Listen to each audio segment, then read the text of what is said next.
tout le monde, bienvenue sur la formation au langage Python. Sur cette vidéo numéro 24, je vais vous proposer de découvrir comment vous allez pouvoir positionner vos éléments, donc notamment vos widgets, au niveau de votre interface, histoire d'avoir quelque chose de plus présentable, de plus ergonomique par la suite, et d'avoir tout simplement voilà, plus de cohérence et de logique au niveau des différents widgets et de l'organisation en fait de ces différents éléments pour votre interface. Alors je vais vous montrer un widget assez particulier que j'avais pas abordé avant, puisque je voulais attendre justement d'aborder avec vous le positionnement des éléments pour le voir. C'est le widget qui va permettre de créer des cadres. Alors le widget de cadre, qui est le widget frame, va tout simplement servir à contenir d'autres widgets. C'est vraiment son rôle principal. Il peut bien évidemment, puisque le cadre est un widget également en lui-même, en contenir d'autres. Donc vous pouvez mettre un cadre dans un autre cadre, et un cadre pourra contenir plusieurs widgets, des boutons, pourra contenir une spinbox ou je ne sais quoi, bref tout un tas de widgets différents concernant Tkinter. Alors nous allons créer notre petit cadre directement, donc on va lui mettre un nom comme ça, mainFrame tout simplement. On va l'appeler, donc c'est tkinter.frame, d'accord, c'est la classe qu'il va falloir utiliser pour instancier ça. On le met sur le widget parent qui est donc notre fenêtre, donc app ici, et on peut lui mettre éventuellement un certain nombre d'éléments. On peut lui mettre une largeur, une hauteur si ça vous dit. Vous pouvez toujours faire ça pour spécifier quelque chose. On va les mettre parce que ça permettra comme ça de le voir déjà et puis d'avoir quelque chose de beaucoup plus précis. Donc DTH je vais mettre en, je sais pas moi, en 300 par exemple, et pour ça la hauteur on va mettre en 200. Voilà, ce genre de choses. On va ensuite gérer notre frame, donc je vais mettre pack pour le moment, et ça devrait être bon. On va faire ça. Donc là, évidemment, vous ne voyez rien, c'est logique, puisque on n'a pas spécialement montré l'élément. Normalement, j'ai rien oublié. Alors, je vais peut-être rajouter un border width. On fera peut-être mieux la voir. Non, pas là. Bon, on verra tout à l'heure quand on aura des éléments, c'est pas bien grave. Au niveau de ça, donc on va pouvoir travailler directement avec notre cadre et placer des éléments dedans. L'intérêt des frames justement, eh bien c'est de gérer vos widgets par groupe, d'accord, ça peut être sympa de gérer ça par groupe. Vous allez donc stocker ça dans des cadres, d'accord, donc ce sera plus, vos widgets ne seront plus par exemple liés à la fenêtre, donc qui serait l'élément parent, mais l'élément parent deviendra cette fois-ci ici par exemple mainFrame, d'accord, donc je vais le montrer de toute façon juste après, et après comme ça c'est plus facile de positionner des groupes d'éléments, parce qu'une fois que les éléments eux-mêmes sont bien, en déplaçant des groupes c'est beaucoup plus on va dire optimal pour tout ce qui est positionnement et organiser comme ça un petit peu vos différents widgets. Alors on va créer un bouton, donc on va faire button, tkinter.button, donc on va rester sur des exemples simples ici, texte égale, on va mettre un gros bouton, voilà, bienvenue, ce genre de choses. Sauf que là, comme je l'ai dit, il ne faut pas mettre app, parce que sinon ça va vous faire tout simplement, alors peut-être penser à l'afficher, ce serait pas mal, pack, ce genre de choses. Les éléments, comme vous voyez, ne vont pas être liés ensemble. Ok, vous voyez que le bouton de bienvenue se met là. Parce que oui, notre frame, en fait, elle est là. On la voit pas, mais elle est ici. D'accord, donc ça, c'est important de voir ici qu'elle a été mise vraiment l'un dessus l'autre. Par contre, je suis étonné que ma petite bordure ne se voit pas. D'accord, bon, bah c'est pas grave. On va garder en 1, mais on verra après. Donc on va placer le bouton, non pas sur la fenêtre principale directement, mais dans le cadre que nous avons créé, ici, mainFrame. Et là, évidemment, tout va changer puisque vous voyez que le groupe ici est présent là, donc c'est beaucoup plus pratique. Après j'aurais pu mettre une couleur de fond si je voulais pour la différencier, mais je ne vais pas spécialement m'embêter avec ça. Les couleurs ici, on va pas commencer à mettre du rouge et partout, je sais pas quoi. Donc je vous montre des choses assez simples ici, au niveau des cadres. Vous pouvez encore une fois donc en mettre plusieurs, d'accord, et gérer ça de différentes manières. Alors je m'arrêterai là pour tout ce qui concerne les cadres parce que c'est des choses à faire, on va dire à un niveau un peu plus avancé. Il va falloir que vous vous entraîniez, de toute façon il n'y a pas, encore une fois, pas de secret, il faudra que vous testiez un petit peu ça, comment vous pouvez organiser vos éléments, créer des groupes et après comprendre un peu comment ça se passe au niveau positionnement, d'accord. Mais il faut connaître ce type de frame parce qu'il a tout son intérêt.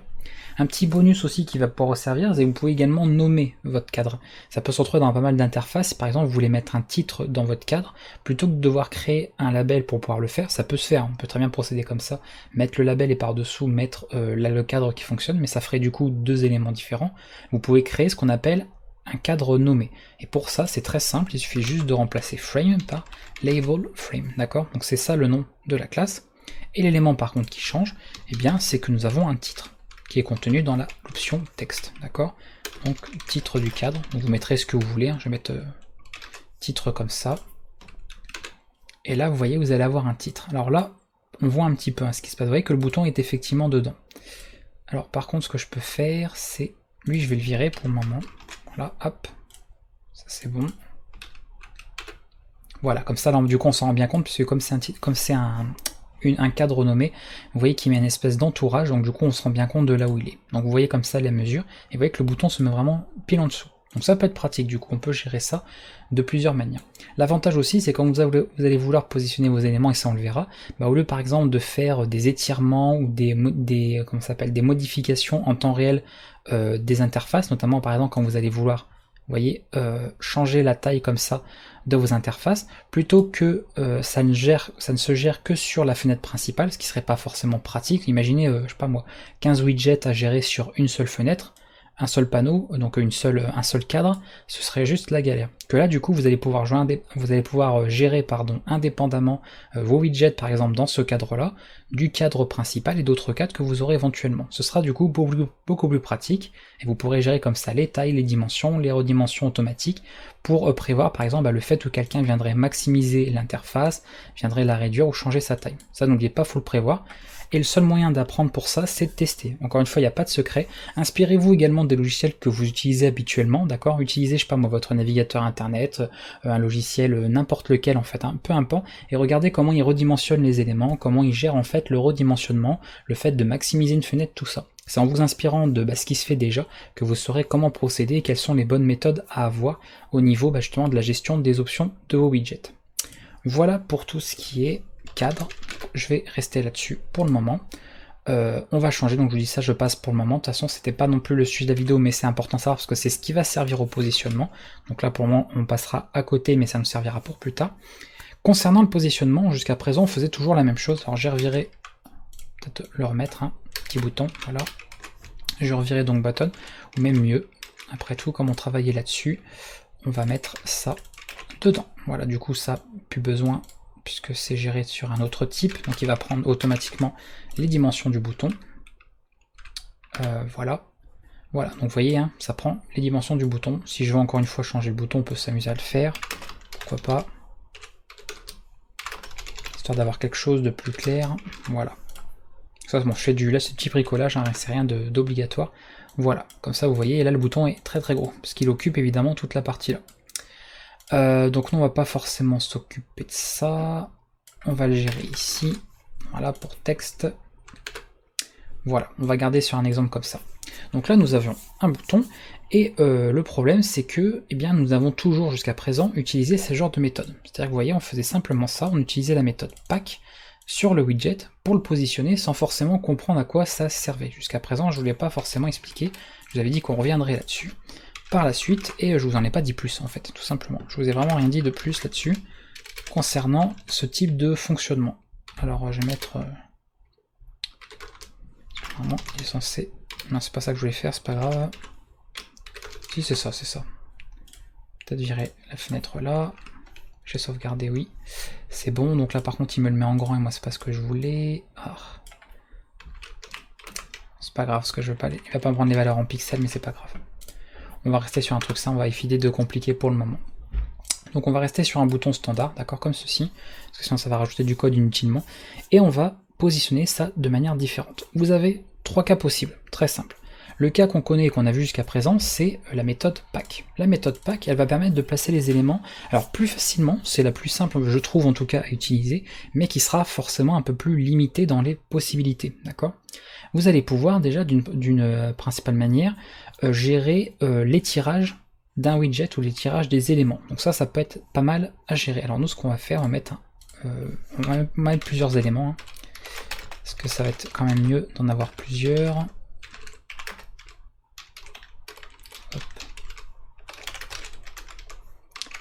Voilà, puis qu'est-ce qu'on peut mettre aussi, on va mettre un...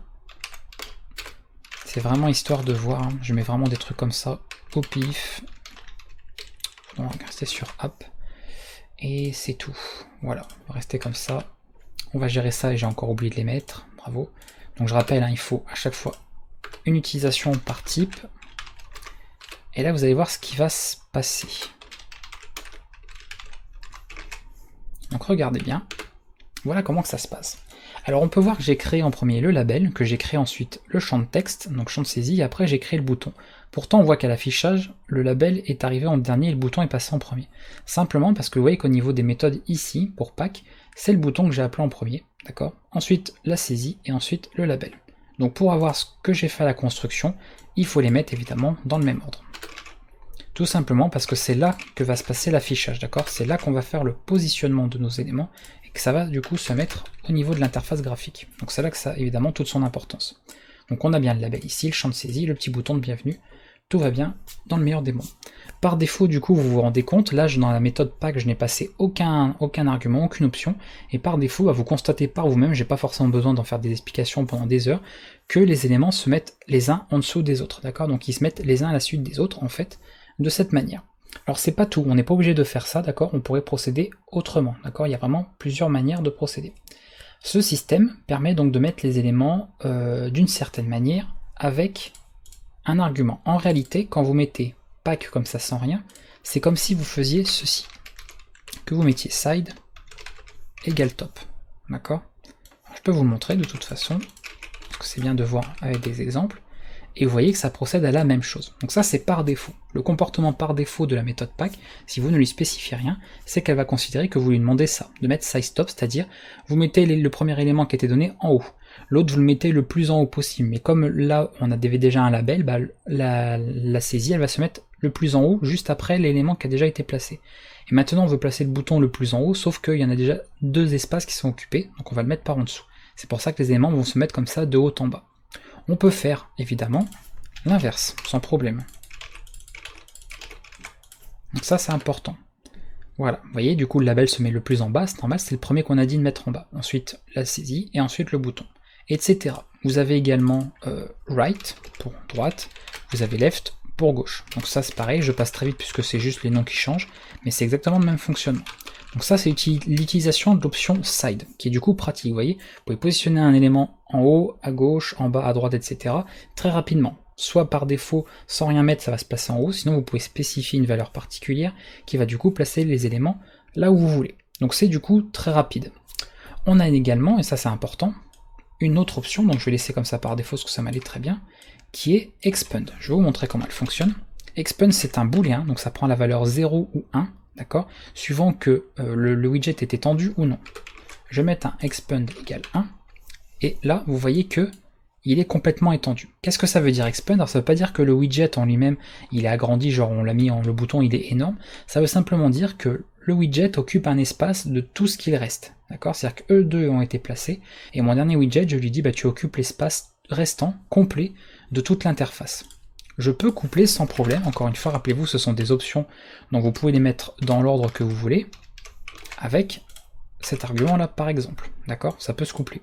Alors là on voit pas de différence parce que par défaut l'expansion se fait sur tout l'espace, donc si on veut vraiment pouvoir placer les éléments comme il faut, c'est là que ça pourrait être intéressant d'utiliser un cadre justement, d'accord. Donc ça c'est à voir aussi, vous verrez que ce sont certains éléments, quand vous faites comme ça un expand considère justement qu'il occupe tout l'espace, donc il faudra souvent utiliser par exemple un cadre pour pouvoir par exemple déplacer l'élément à gauche, d'accord, mais ça n'a aucun intérêt de dire tu occupes tout l'espace mais par contre tu te mets qu'à gauche, d'accord, c'est des choses qui se contredisent un petit peu. Donc attention aussi au niveau des options, mais vous pouvez de toute façon coupler des options qui fonctionnent ensemble et qui sont compatibles. Alors ce qui peut être pas mal aussi utile, c'est l'option fill. Alors je vais pas mettre ça, donc je vais laisser par exemple side left, on peut laisser comme ça, et on va utiliser l'option fill, d'accord. On va la mettre en Y, je sais pas, ça va, je sais pas trop ça va donner niveau résultat, ça va pas être forcément très joli, voilà, ça va être très moche. Et là, en gros, ce qu'on lui a dit, fill, c'est tout simplement pour dire de remplir. Donc remplir par Y, rappelez-vous, Y, pour ceux qui ont compris le système de coordonnées, en informatique de manière générale, les X, c'est l'abscisse, donc c'est tout ce qui est horizontal, les Y, c'est l'ordonnée, c'est tout ce qui est vertical. Donc de dire tu remplis tout sur la coordonnée Y, ça veut dire du coup tu remplis de là. Et vous voyez qu'il respecte bien le positionnement des éléments précédents, il ne va pas écraser dessus. Donc il s'est mis à gauche à partir du moment où lui il commence. Donc en fait l'espace pour le bouton c'est tout ça, je suis en train de passer avec la souris, mais là on lui a dit par contre tu te mets que à gauche, grâce au side left. Si je veux vraiment occuper un espace complet, on pourrait très bien faire ça, mais là ça va être un peu bizarre aussi, vous vous en doutez bien, on aura ça. Mais là du coup, pareil, fil Y ça ne va pas puisqu'on lui a pas précisé d'endroit particulier où s'étaler, d'accord, par rapport à ça. On peut par contre utiliser ces boss ça peut être pas mal aussi, ce genre d'argument, qui lui par contre va occuper l'élément. Boss, et ben en fait il va par rapport à son espace occuper tout l'élément qu'il a. Donc là vous voyez le bouton se met dans toute la largeur. Voilà, on peut gérer comme ça différents types. On a none, mais bon là c'est vraiment pour ne pas affecter, d'accord, par défaut, ce genre de choses. Donc fill en fait il va fonctionner sur l'abscisse l'ordonnée, donc x, y, ou carrément sur tout l'ensemble, d'accord, l'ensemble disponible, donc ici boss, ça c'est intéressant. Expand, c'est comme on l'avait vu pour l'espace, donc c'est pas pour forcément le widget, c'est l'espace. Si vous voulez agrandir le widget, il faut modifier sa largeur, sa hauteur, souvenez-vous. Et après, vous avez également pour tout ce qui est bordure. Si vous voulez gérer des bordures, et ça, ceux qui font du web, notamment avec du CSS, sauront de quoi je parle, vous allez pouvoir gérer les marges intérieures et les marges extérieures de votre widget.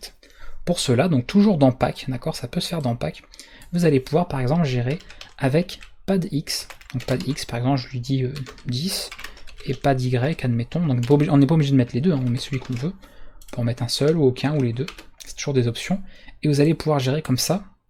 Ici, alors pad X, c'est pour les marges extérieures, d'accord? C'est-à-dire ce qui va être en dehors, ici, de ça, d'accord, du bouton, on va avoir une marge. Alors là, on s'en rend pas compte sur les côtés, parce que on a beaucoup d'espace. J'ai fait une interface très grande. D'ailleurs, on pourrait peut-être éviter de faire ça, pour le coup, exceptionnellement. Voilà, on se rendra mieux compte. Donc vous voyez, par défaut, je vais pas la... Je sais pas si je peux... Ah, ça va être compliqué de la sélectionner. Je peux pas. Est-ce que je peux grandir un petit peu ça? Oui, on va agrandir. On va mettre 100, parce que sinon ça va être compliqué pour choper la fenêtre. Voilà, c'est mieux. Donc vous voyez comment que ça se passe. Les éléments là, ils ont gardé leur place. Par contre, on lui a dit ici, tu mets des marges de 100 pixels. Donc en X, donc rappelez-vous à l'horizontale, à l'extérieur du widget. Donc 100 pixels ici, 100 pixels là. Et là, tu mets une marge de 5 pixels en Y, donc du coup, au-dessus de toi à l'extérieur et en dessous de toi à l'extérieur aussi. Si on veut faire des marges internes, il suffit de rajouter un i pour internal, d'accord? C'est des marges internes. Et là, il se passe ceci, d'accord? Donc là, c'est le bouton que vous allez agrandir, puisque c'est les marges internes, donc c'est vraiment à l'intérieur. C'est le widget du coup qu'on étire grâce à ça. Donc c'est vachement pratique aussi, si vous voulez une interface assez particulière. Et si je remets ce que j'avais tout à l'heure, c'est-à-dire ça, voilà, que je mets ipad comme ça, par exemple 50, on peut imaginer. Là, on va avoir un bouton forcément beaucoup plus gros que tout à l'heure. Voilà, là, le bouton il est énorme. Donc on peut gérer comme ça les tailles aussi avec ce genre de choses. Mais là c'est une bordure, d'accord? C'est pas que notre bouton il fait réellement en fait cette taille-là, cette résolution, ces dimensions-là. C'est vraiment qu'on lui a dit tu appliques des marges. Mais ici une marge intérieure en X et en Y. Donc c'est des choses à savoir manipuler également avec Pack. Voilà grosso modo tout ce qui est avec Pack, tout ce qu'il y a à retenir. Il y a fill, il y a tout ce qui est marge et tout ce qui est side. Donc side, rappelez-vous, par défaut, c'est comme ça que ça fonctionne. Donc c'est très simple à utiliser, mais forcément plus limité. Vous ne pourrez pas placer les éléments exactement où vous voulez. Donc ça, c'est un petit cas un peu particulier. Si vous voulez maintenant faire des choses un peu plus précises, on va pouvoir également organiser nos éléments sous forme de grille. Imaginez un tableau à 2 dimensions, d'accord, avec des lignes, des colonnes. Vous allez pouvoir spécifier et organiser vos éléments de cette manière. Donc ça, le système, c'est pareil. Le seul moyen de bien tout comprendre et d'avoir compris toutes les spécificités, c'est de pratiquer, parce que je ne pourrais pas tout vous expliquer en vidéo, sinon j'en ai pour des heures et des heures. Mais il va falloir donc gérer toute cette partie-là avec un système d'éléments.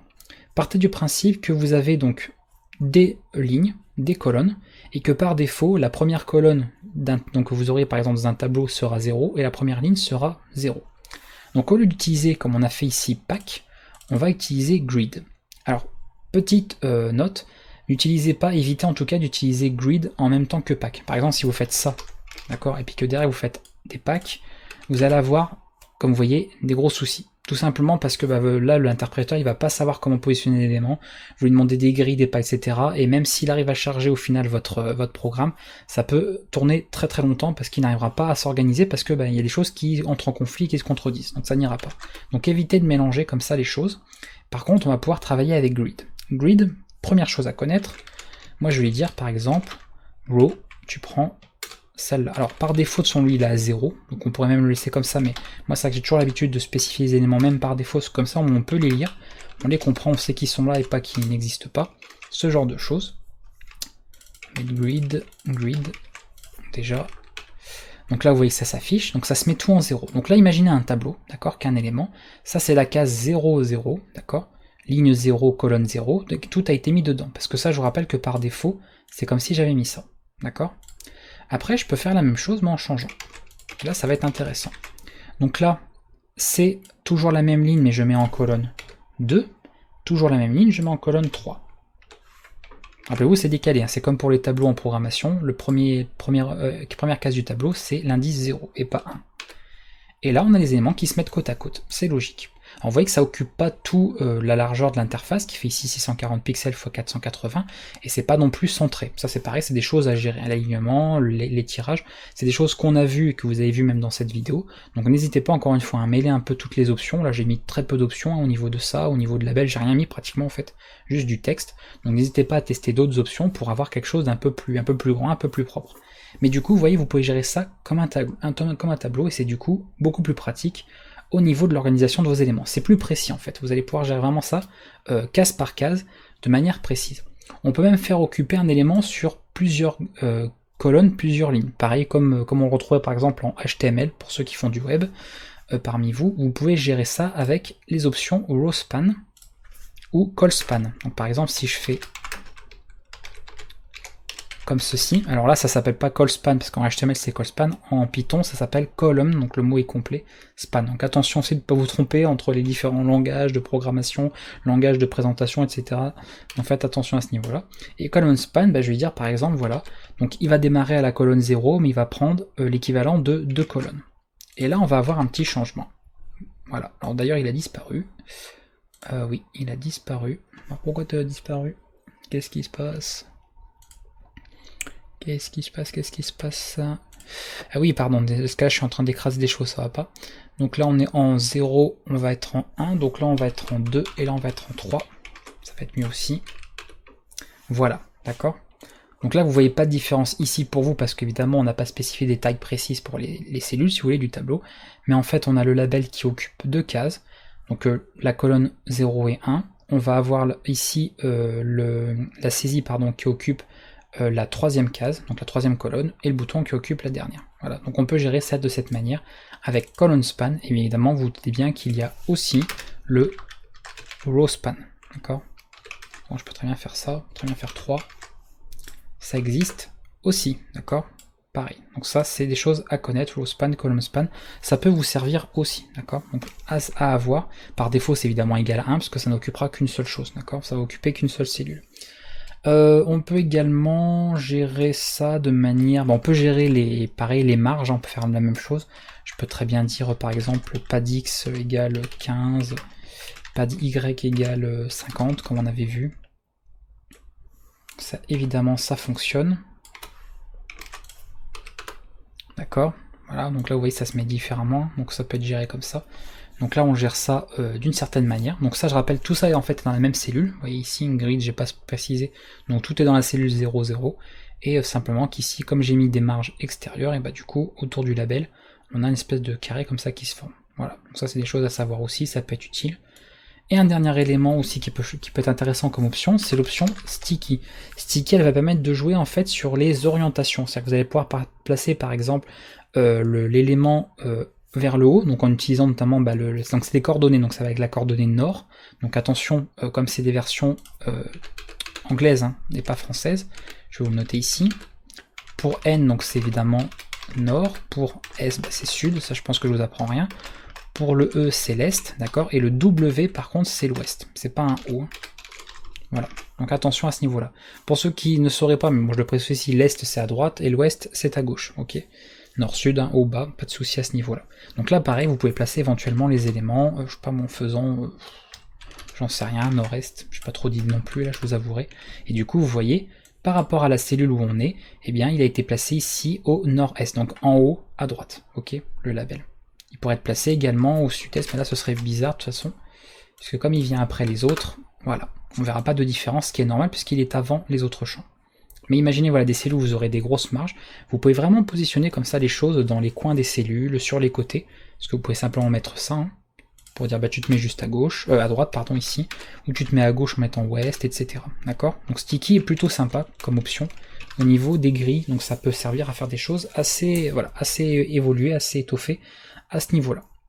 Donc ça c'était pour les grilles, donc c'est pareil, vous en faites pas si c'est pas assez clair, parce qu'il y a beaucoup de choses, on fera des, voilà, il y a des exercices, il y aura des exercices là-dessus pour tout ce qui est Tkinter, positionnement d'éléments pour faire des interfaces un peu plus sophistiquées.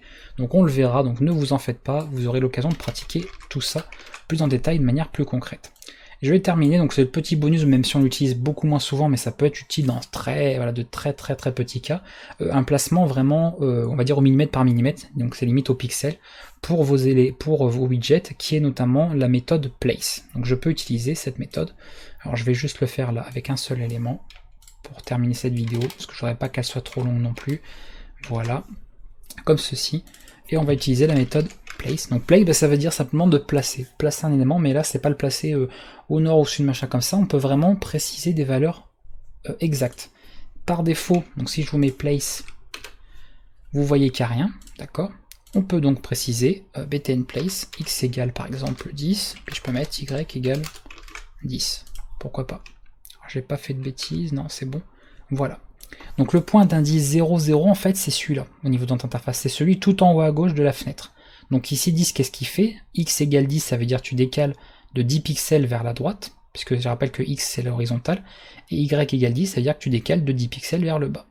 Donc ça du coup ça devient le point, si vous voulez, ici, en haut à gauche du widget, qui est le point de coordonnées à prendre en compte, d'accord? C'est toujours là que ça commence. Pour un label, ce serait pareil, ce serait le point en haut à gauche du widget label. Pour n'importe quel widget, de toute façon, ça fonctionnerait comme ça. Donc là, mettons que je veux le laisser à la même hauteur, mais je veux le décaler comme ça bien à droite, eh bien je dois agrandir ici X. Donc au lieu de mettre juste 10, je peux mettre par exemple 500.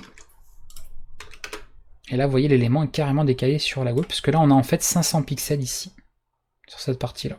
Voilà. On peut plus ou moins dire que ça fonctionne comme des marges extérieures d'une certaine manière, mais en fait, c'est surtout qu'on place l'élément à des coordonnées précises. Là, l'élément, le bouton, il est placé en coordonnées 500 et 10, d'accord? 500 pour X et 10 pour Y. Donc c'est précis. On peut faire bien sûr des coordonnées relatives, mais ça bon c'est pareil, j'en parle pas plus que ça. Voilà, c'est par rapport à d'autres éléments, donc ça sera pas, vous ne verrez pas ici le résultat de toute façon. Donc vous avez rel, comme ceci, rel x et rel y, d'accord, pour tout ce qui est coordonnées relatives, mais je m'attarde pas dessus non plus. Vous pouvez également, bah non, ce sera tout. De toute façon, après les autres trucs, c'est pas forcément intéressant. C'est pas un cas où on utilisera vraiment beaucoup place, vous l'utiliserez peut-être même jamais. Vous n'en aurez pas forcément besoin. J'en parle parce qu'il faut le connaître, parce qu'il y en a trois principaux qui sont vraiment à connaître pack, place et grid. Donc c'est voilà, c'est à savoir, en tout cas savoir qu'ils existent, que vous pouvez les utiliser. Mais privilégiez en tout cas tout ce qui est pack quand vous voulez faire un placement facile et assez simple. Et si vous voyez que c'est trop limité, bah, vous utilisez grid, mais n'utilisez qu'un seul des deux, d'accord? Ne mélangez pas tout. Essayez d'utiliser un petit peu le même type pour pas avoir de soucis. Et privilégiez l'utilisation de cadres, évidemment, ce sera plus facile de manipuler des groupes. Comme ça, vous aurez quelque chose de propre. Voilà, voilà. Donc je pense avoir tout dit au niveau de cette vidéo, donc moi je vais vous laisser avec ça. Encore une fois, si vous avez des questions, n'hésitez pas à les poser parce que c'est pas forcément évident.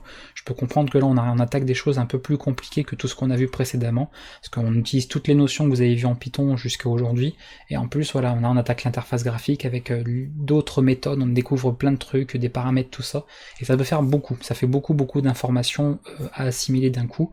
Donc si vous avez des questions par rapport à ça ou des choses que vous comprenez pas, n'hésitez pas à me demander en commentaire et je vous répondrai avec plaisir. A bientôt tout le monde pour la prochaine vidéo sur le langage Python.